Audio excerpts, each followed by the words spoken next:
BNR gold and diamonds తరుగు తక్కువ బంగారం ఎక్కువ. ఇప్పుడు మన వైజాగ్ లో జూలై 24న గ్రాండ్ ఓపెనింగ్. నమస్తే, welcome to I dream. Cockroach Janata party ఆధ్వర్యంలో చెలరేగినటువంటి ఈ హింస ప్రస్తుతం సద్దుమణుగుతున్నటువంటి పరిస్థితే కనిపిస్తోంది. కేంద్ర ప్రభుత్వం వేగంగా చర్యలు కూడా తీసుకుంటోంది. అర్ధరాత్రి ప్రధానమంత్రి వీడియో కూడా రిలీజ్ చేశారు. అంటే ఒక కఠినమైనటువంటి బిల్లుని తీసుకురాబోతున్నాం, ఫాస్ట్ ట్రాక్ కోర్టులను ఏర్పాటు చేస్తున్నాం అని చెప్పి చాలా స్పష్టంగా చెప్పిన నేపథ్యంలో అవన్నీ కూడా చాలా వేగంగా జరుగుతూ ఉన్నాయి. ఈ టోటల్ ఎపిసోడ్కి సంబంధించి మరింత విశ్లేషణ మనం తెలుసుకునే ప్రయత్నం చేద్దాం. నాతో పాటు ఉన్నారు విశ్లేషకులు కట్టా కార్తీక్. కార్తీక్ గారు నమస్తే అండి. నమస్కారం. కార్తీక్ గారు, 26 రోజులుగా దీక్ష చేశాడు సోనం వాంగ్చుక్. ఆయన నిన్న రాత్రే కేంద్ర మంత్రులు ఆయన కలవటం, లిఖితపూర్వక హామీ ఇచ్చిన తర్వాత దీక్షను కూడా అతను విరమింపజేసిన పరిస్థితుంది. ఇవాళ కాక్రోచ్ జనతా పార్టీతో సంప్రదింపులు జరుగుతున్నాయి. మరోవైపు ప్రధానమంత్రి వేగంగా చర్యలు తీసుకున్న పరిస్థితుంది. అంటే ఇదంతా చూసిన తర్వాత ఎప్పుడూ కూడా చూడనటువంటి పరిస్థితులు ఇవాళ కనిపిస్తున్నాయి కేంద్ర ప్రభుత్వం తరఫు నుంచి. ప్రధానమంత్రి ఏ రోజు కూడా అర్ధరాత్రి సమయంలో ఒక వీడియోని హుటాహుటిన రిలీజ్ చేయనటువంటి పరిస్థితి ఉంది. అది జరిగింది. తర్వాత కేంద్ర మంత్రులే స్వయంగా రంగంలోకి దిగి కాక్రోచ్ జనతా పార్టీ అసలు పార్టీయే కాదు, అంటే సోషల్ మీడియా పార్టీ, అది రెగ్యులర్ పార్టీ కాదు, పెద్ద ఎత్తున యువతను సమీకరించి ఇంత ఆందోళన చేసే నేపథ్యంలో ఏమన్నా భయపడ్డదా? ఇది పక్క దేశాల్లో జరిగిన ఘర్షణలు మనం చూసాం, యువత రోడ్ల మీదకి వస్తే ఎట్లా జరిగిందో. సో అలాంటి పరిస్థితి ఇక్కడే రాబోతుందని చెప్పి ఏమైనా ఊహించి భయపడిపోయి ఇంత వేగంగా చర్యలకు దిగిందా? ఎలా అర్థం చేసుకోవాలి?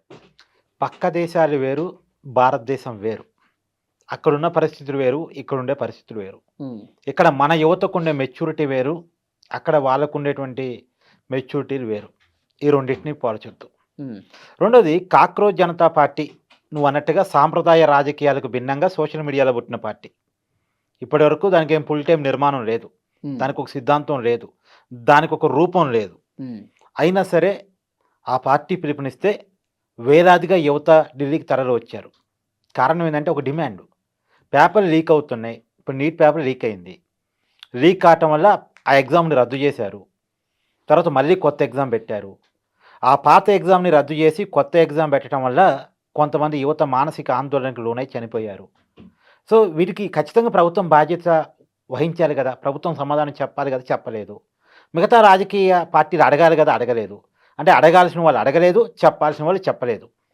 కామ్గా ఆ ఎగ్జామ్ని రద్దు చేశారు, మళ్ళీ ఒక ఎగ్జామ్ పెట్టారు, దానికి రిజల్ట్ ప్రకటించారు. ఇదేంటి, ఈ దేశంలో ఏం జరుగుతుంది? అంటే ఈ దేశ ప్రజలంటే అంత చిన్న చులుపున అని చెప్పేసి యువత రోడ్డు మీదకి వచ్చి ఆందోళన చేయడం స్టార్ట్ చేసింది. ఏ రాజకీయ పార్టీ సపోర్ట్ లేకుండా ఇప్పుడు సోషల్ మీడియాలో పుట్టినటువంటి కాక్రోచ్ జనతా పార్టీ నాయకత్వంలోనే యువత రోడ్డు మీదకి వచ్చి పోరాటం చేయడం స్టార్ట్ అయింది. మామూలుగా అందరూ తక్కువ అంచనా వేశారు, కేంద్రం కూడా చాలా తక్కువ అంచనా వేసింది. ఇప్పుడు ఎగ్జాంపుల్ మన చలో పార్లమెంట్ కూడా ఏముంది, ఒక 10,000 మంది వస్తే చాలా గొప్ప అనుకుంది. కానీ చాలా పెద్ద ఎత్తున ఊహించిన దానికంటే ఒక 10 రెట్లు ఎక్కువ జనాలు వచ్చేసరికి కేంద్రం కూడా కంట్రోల్ చేయలేకపోయింది, పోలీసులు కూడా కంట్రోల్ చేయలేకపోయారు. అంటే యువత ఇంత పెద్ద ఎత్తున మూమెంట్లోకి వస్తుందని అనుకోలే. అంటే యువతలో తీవ్రమైన అసంతృప్తి ఉన్నది అనేది ఒప్పుకోవచ్చా? ఖచ్చితంగా యువతలో అసంతృప్తి ఉంది. దానికి కారణాలు రకరకాలు. వాటిని ఈ రాజకీయ పార్టీలు ఏవి కూడా అడ్రస్ చేయలేకపోతున్నాయి. అపోజిషన్ పార్టీలేమో వారి తరపున పోరాడలేకపోతున్నాయి, ప్రభుత్వం ఏమో వాళ్ళ సమస్యలను వినట్లేదు, పరిష్కరించట్లేదు. ఇవన్నీ రకరకాల కారణాలు పడుతుంది. వాళ్ళ రోడ్ల మీదకి వచ్చిన మాట వాస్తవం. అయితే సరే, వచ్చారు, సంతోషం. ప్రజా పోరాటాలు మనం ఎక్కడైనా సపోర్ట్ చేయాల్సిందే, ఎందుకంటే ప్రజల మనోభావాన్ని మనం ఎక్కడైనా గౌరవించాల్సిందే. నో డౌట్, వచ్చిన దానికి మన సంతోషమే. కాకపోతే ఆ ఉద్యమం ఒక దశగా జరుగుతుందా, దారి తప్పుతుందా, ఇది మనం ఆలోచించాలి. ఒక మోడీ ప్రభుత్వాన్ని భయపెట్టిన 2 ఉద్యమాలు ఇప్పటి వరకు. ఒకటి రైతుల ఉద్యమం, ఇప్పుడు విద్యార్థి ఉద్యమం. ఈ 2 ఉద్యమాలే మోడీ ప్రభుత్వాన్ని భయపెట్టగలిగాయి. 2014లో మోడీ గారు అధికారంలోకి వచ్చి ప్రధాని అయ్యారు. ఆ రోజు నుంచి ఈ రోజు వరకు ఒక పుష్కర కాలంలో మోడీ గారిని కొద్దిగా కదిలించినటువంటి ఉద్యమాలు ఏమన్నా ఉన్నాయంటే ఈ 2 ఉద్యమాలే. ఇప్పుడు కాంగ్రెస్ పార్టీ ఏ ప్రజా ఉద్యమాన్ని, అంటే అపోజిషన్లో ఉందే తప్ప ఈ లెవెల్లో ఏ ప్రజా ఉద్యమాన్ని నిర్మించలేదు, మోడీని కదిలించేంత ఉద్యమాన్ని అసలు నిర్మించలేదు. కానీ రాజకీయ పార్టీలకు సంబంధం లేకుండా ఈ 2 ఉద్యమాలు ప్రభుత్వాన్ని కదిలించగలిగాయి. మొదటిది మనం చెప్పుకోవాలి, రైతుల ఉద్యమం. మనకు అన్నం పెట్టే అన్నదాతల ఉద్యమం. వాళ్ళు మనకు అన్నం పెట్టేవాళ్ళు, కానీ అన్నాలు మానేసి రోడ్ల మీద కూర్చున్నారు. తిండి తిప్పలు లేక వర్షానికి తడిశారు, చలికి వణికారు, ఎండకి ఎండారు, కానీ రోడ్డు మీదే కూర్చున్నారు. నెలల తరబడి కూర్చున్నారు. వాళ్ళు అలా ఉండేసరికి ప్రభుత్వం కదలక తప్పలేదు. కాకపోతే వాళ్ళ డిమాండ్ చాలా క్లియర్‌గా ఉన్నాయి. రైతు చట్టాన్ని వెనక్కి తీసుకోవాలి. అవి నల్ల చట్టాలని పేరు పెట్టారు వాటికి. ఆ నల్ల చట్టాలను వెనక్కి తీసుకోవాలి. అండ్ రైతులకి ప్రభుత్వం క్షమాపణ చెప్పాలి అని చెప్పేసి వాళ్ళు రెండే డిమాండ్లు. ఎవరు రాజీనామా చేయమని అడగలే అక్కడ. రెండే డిమాండ్. వాళ్ళకి ఆ చట్టాలు వ్యతిరేకం, చట్టాన్ని వెనక్కి తీసుకోవాలి. రెండోది ప్రభుత్వం ప్రజలకి అంటే రైతులకు క్షమాపణ చెప్పాలని అడిగారు. రైతు అనుకూల విధానాలతో ప్రభుత్వం ముందుకెళ్లాలన్నారు. ప్రభుత్వం ఒప్పుకుంది. మోడీ గారు క్షమాపణ చెప్పారు. మొదటిసారి మోడీ గారు ఒక సెక్షన్ ఆఫ్ పీపుల్కి క్షమాపణ చెప్పారు. అది రైతు ఉద్యమం. కానీ ఈ విద్యార్థి ఉద్యమంలో నా కంప్లైంట్ అనేది ఏంటంటే ఇవాళ రెండో దశ చర్చలు జరుగుతున్నాయి. ఇవాళ మంత్రులతోటి రెండో దశ చర్చలు జరుగుతున్నాయి. ఇప్పుడు ఆల్రెడీ ఒక దశ అయిపోయింది, 20 తారీఖు అయిపోయింది. ఇప్పుడు సెకండ్. ఇప్పుడు 3 డిమాండ్లు. అప్పుడు 3 డిమాండ్లు, ఇప్పుడు 3 డిమాండ్లే. మొదటి డిమాండు ధర్మేంద్ర ప్రధాన్ రాజీనామా చేయాలి. రెండో డిమాండు చనిపోయినటువంటి కుటుంబాలకి 1 కోటి పరిహారం, ఒక్కొక్క కుటుంబానికి 1 కోటి పరిహారం ఇవ్వాలి. ఇది జెన్యూన్ డిమాండ్. మూడో డిమాండు విద్యార్థుల మీద పెట్టిన కేసులు ఎత్తేయాలి. ఒకప్పుడు ఈ మూడో డిమాండ్ ఏమున్నదంటే వాంగ్ చుంగుని పోలీసులు అరెస్ట్ చేశారు కదా, అతన్ని విడుదల చేయాలని ఉండేది 20వ తారీఖు అప్పుడు. ఇప్పుడు అది మారి కొద్దిగా విద్యార్థుల మీద కేసులు ఎత్తేయాలి. ఓకే, ఇది కూడా జెన్యూన్ డిమాండ్. ఎందుకంటే చాలామంది స్టూడెంట్స్ సఫర్ అయ్యి ఉద్యమంలోకి వచ్చారు తప్ప వాళ్ళకి పొలిటికల్ ఆకాంక్షలు లేవు కాబట్టి, కుట్ర కోణం మనసులో లేదు కాబట్టి వాళ్ళ మీద ఉన్న కేసులు ఎత్తేయాలనటం ఓకే. అయితే ఈ 2, 3 డిమాండ్లకి ప్రభుత్వం ఓకే అంటుంది. మొదటి డిమాండ్ ఏదైతే ఉందో ధర్మేంద్ర ప్రధాన్ రాజీనామా చేయాలి. అసలు దీంతో ఏంటి ఉద్యమానికి సంబంధం? ధర్మేంద్ర ప్రధాన్ రాజీనామా చేయటం అనేది ఒక నైతికపరమైన అంశం మాత్రమే. ఒక నైతికపరమైన అంశం మాత్రమే. ఎందుకు? ఒక శాఖలో తప్పు జరిగినప్పుడు దానికి నైతిక బాధ్యత వహిస్తూ ఆ శాఖ మంత్రిగా రాజీనామా చేయాలి అనేది ఒక నైతికపరమైన అంశం. అదే మీ రాజకీయ అంశం కాదు, నీ ఉద్యమానికి సంబంధించిన అంశం కాదు. నీ వాదన ఏంటంటే అతను రాజీనామా చేయటం వల్ల మిగతా మంత్రులకు భయం వస్తుంది. ఆ శాఖను సరిగా మానిటరింగ్ చేయకపోతే, ఆ శాఖలో ఏదైనా తప్పు జరిగితే నా పదవి పోతుంది అనేటువంటి ఒక భయం వస్తుంది. కాబట్టి అతని చేత రాజీనామా చేపిస్తే ఒక భయం కలగాలి అనే కారణం తప్ప కాదు. మిగతా మంత్రులకు భయం అని కాదు. ఇప్పుడు పేపర్ లీకేజ్ అయింది, సంబంధిత మంత్రి అతను ధర్మేంద్ర ప్రధాన్ కదా, అతను రాజీనామా చేస్తే అంటే పేపర్ లీకేజ్ అయితే ఇలాంటి పరిస్థితులు వస్తాయి. కాబట్టి భవిష్యత్తులో కూడా ఏ ఎగ్జామ్ పెట్టినా పేపర్ చాలా జాగ్రత్తగా మానిటరింగ్ చేయాలి. విద్యార్థుల భవిష్యత్తుకు సంబంధించిన అంశం కాబట్టి మినిట్ టు మినిట్ అబ్జర్వేషన్ ఉండాలి. మంత్రిగా ఆ బాధ్యత నాది అని ఒక భయం, ఒక బాధ్యత గుర్తెరిగినట్టు కదా. అదే ఉండదు. అది ఒక మంత్రి మాత్రమే బాధ్యత తీసుకోడు. అంటే ఒక మంత్రి ఒక నీట్ పేపర్ని ఏమీ సమీక్ష చేయడు. ఆయన మొత్తం విద్యా వ్యవస్థను మానిటరింగ్ చేస్తుంటాడు. అవును, దాంట్లో ఇదొక భాగం. కాకపోతే ఏంటంటే ఆయన శాఖలోనే తప్పు జరిగింది, నైతిక బాధ్యతగా రాజీనామా చేయాలి. అంటే కేవలం నైతిక అంశం మాత్రమే అది. నైతిక అంశం మాత్రమే. అసలు నీట్ పేపర్లు తయారు చేసే దాంట్లో కానీ, దాన్ని పబ్లిక్ చేసే అంటే ఎగ్జామ్ ప్యాటర్న్లో కానీ డైరెక్ట్గా మంత్రికి రిలేషన్ ఉండదు. అయినా సరే ఆయన శాఖలో జరిగింది కాబట్టి ఆయన రాజీనామా చేయాలని. వాస్తవానికి మానిటరింగ్ కూడా ఈ మంత్రులు ఏమి చేయరు, క్యాబినెట్ సెక్రటరీ చేస్తారు, ఐఏఎస్లు చేస్తారు. ఓకే, అంటే భవిష్యత్తులో మంత్రులది ఏం బాధ్యత లేదు. ఒకవేళ ఏదైనా భవిష్యత్తులో పేపర్ బాధ్యత లేదని నేను చెప్పట్లేదు. కాదు, భవిష్యత్తులో ఏదైనా పేపర్ లీక్ అయింది అనుకోండి, ఇప్పుడు ఏదో కొత్త బిల్లు తీసుకొస్తున్నారు కదా, 10 కోట్ల రూపాయలు జరిమానా, 10 కోట్ల తర్వాత 10 ఏళ్ల పాటు జైలు శిక్ష. సో ఇది ఇచ్చేస్తే సరిపోద్ది లీక్ చేసిన వాళ్ళకి, అంతేగా. అంటే ఇక్కడ ఒక విషయం ఉంది. వాళ్ళు ఆ చట్టం తీసుకొస్తున్నా కానీ నా ప్రాతిపదిక ఏంటంటే కాక్రోజ్ జనతా పార్టీ అయినా, విద్యార్థులైనా, లేదా ప్రభుత్వమైనా సమస్య ఏంటి, సమస్యకి మూలం ఎక్కడ, సమస్యకి పరిష్కారం ఎక్కడ, ఈ 3 చర్చలు జరగాలి. సమస్య ఏమిటి, సమస్యకి మూలం ఏమిటి, సమస్యకి పరిష్కారం ఏంటి. అసలు ఆ వైపుగా చర్చ జరుగుతుందా? అసలు లేదే. ఈ మొత్తం ఉద్యమంలో ఆ డిమాండే లేదు. సమస్య పేపర్ లీకు ఎవరు చేస్తున్నారు? కార్పొరేట్ ఎడ్యుకేషన్ చేస్తుంది, ప్రైవేట్ ఎడ్యుకేషన్ చేస్తుంది. ఎందుకు? చదువు అంటే మార్కులు, చదువు అంటే ర్యాంకులు చూపించి విద్యా వ్యాపారం చేసుకోవాలి.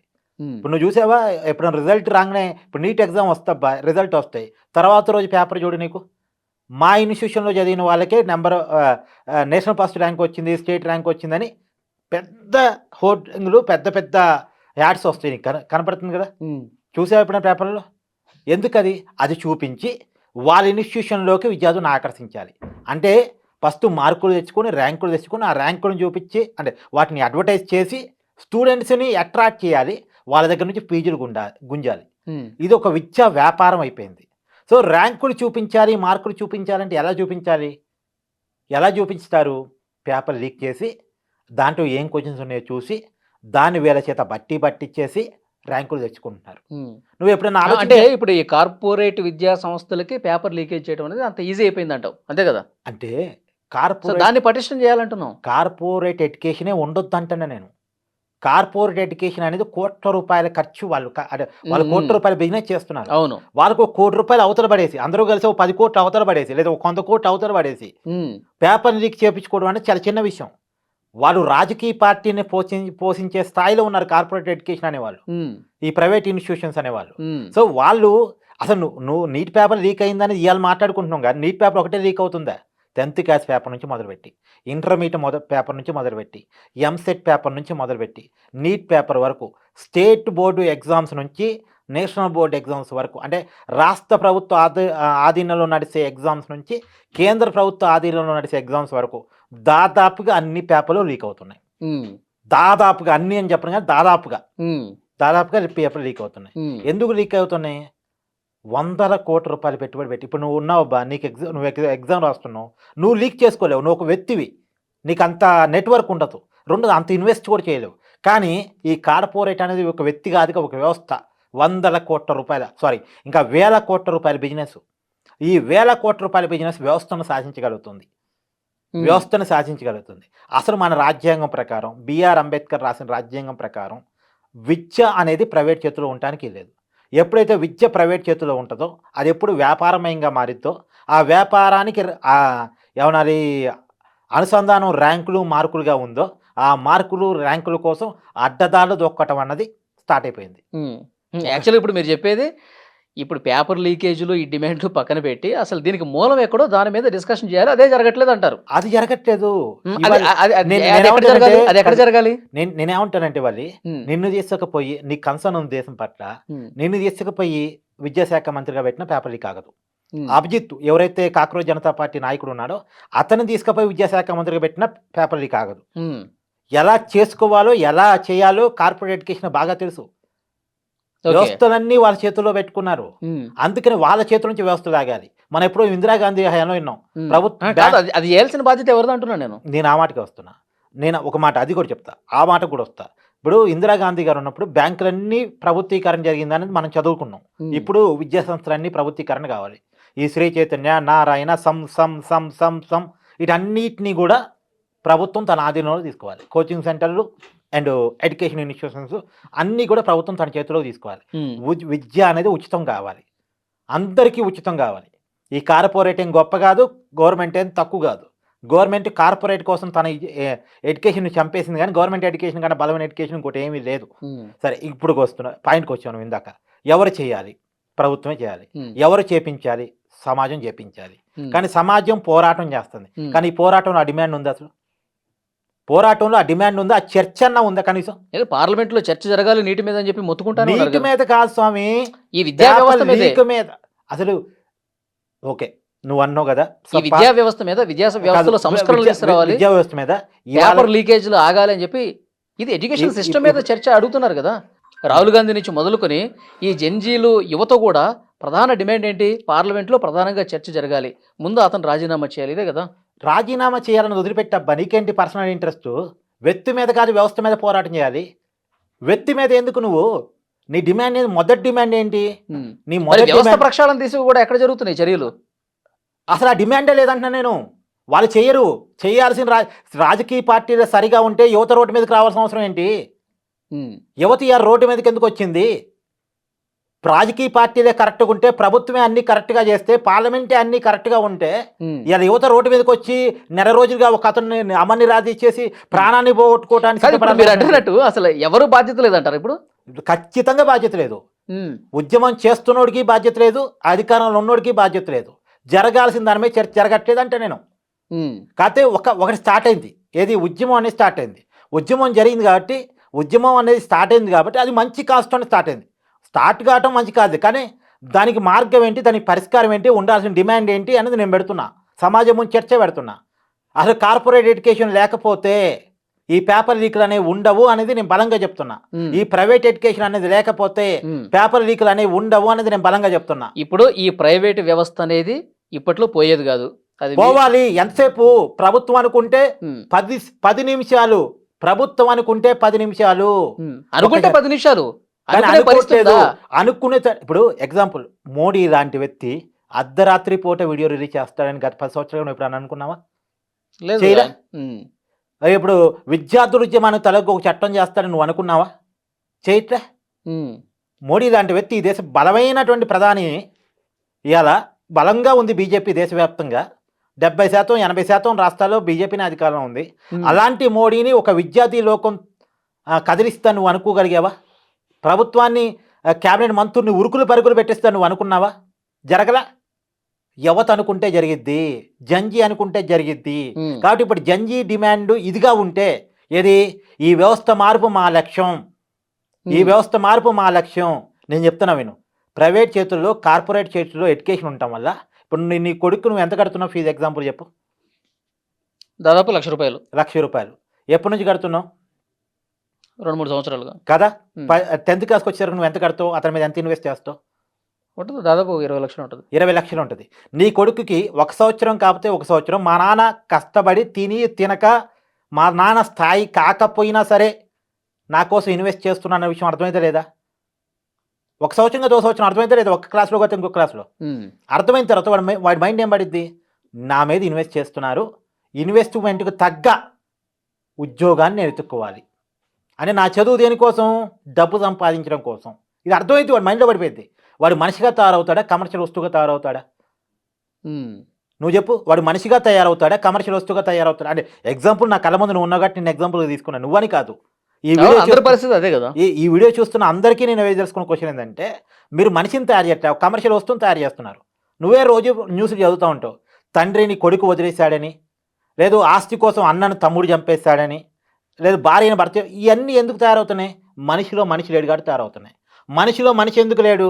మనిషిలో మనిషిని తయారు చేసే విజ్ఞానం చదువుల్లో లేదు. మనిషిలో మనిషిని తయారు చేసేటువంటి విజ్ఞానం చదువుల్లో లేదు. ఈ కార్పొరేట్ ప్రైవేట్ ఎడ్యుకేషన్లో లేదు. ఒకప్పుడు ఈ కార్పొరేట్ ప్రైవేట్ లేకముందు ఉండేది. ఎంతగా ఉండేదంటే, ఇప్పుడు అగ్గిపెట్టెలో చీరను పెట్టేవాళ్ళట మన వాళ్ళు. మన పురాణాతన మన భారతీయ గొప్పతనంలో మన వాళ్ళు చెప్తూ ఉంటారు, అగ్గిపెట్టెలో చీరను పెట్టే టెక్నాలజీని మన వాళ్ళు కనుక్కున్నారట. సరే అది నిజమే కదా పక్కన పెట్టేస్తే, ఒకప్పుడు ఇల్లు ఎంత నాణ్యంగా కట్టేవాళ్ళు ఈ టెక్నాలజీ, ఈ కార్పొరేట్ ఎడ్యుకేషన్ రాకముందు. మరి ఈ టెక్నాలజీ అంతా ఈ కార్పొరేట్ రాకముందే నేర్చుకున్నారు కదా.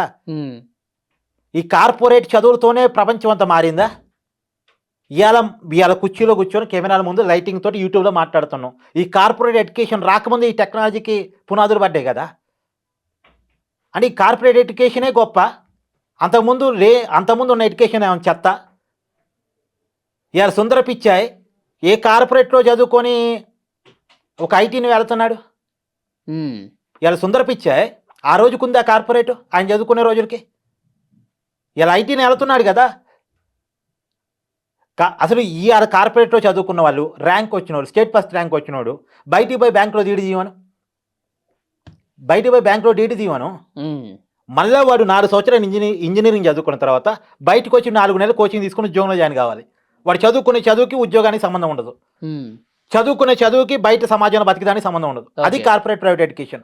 కాబట్టి ఇప్పుడు విద్యారంగం మీద చర్చ స్టార్ట్ అయింది కాబట్టి, పేపర్ లీకుల మీద చర్చ స్టార్ట్ అయింది కాబట్టి, ఈ బట్టి చదువులు, ఈ పేపర్ లీకేజ్లో క్వశ్చన్స్ ప్రిపేర్ అయ్యి ఎగ్జామ్ రాసి మార్కులు సంపాదించే పద్ధతికి పుడుస్తా పడితే ఈ పేపర్ లీకులు కూడా అయిపోయి. రైట్, అట్లా జరగాలని కోరుకుందాం.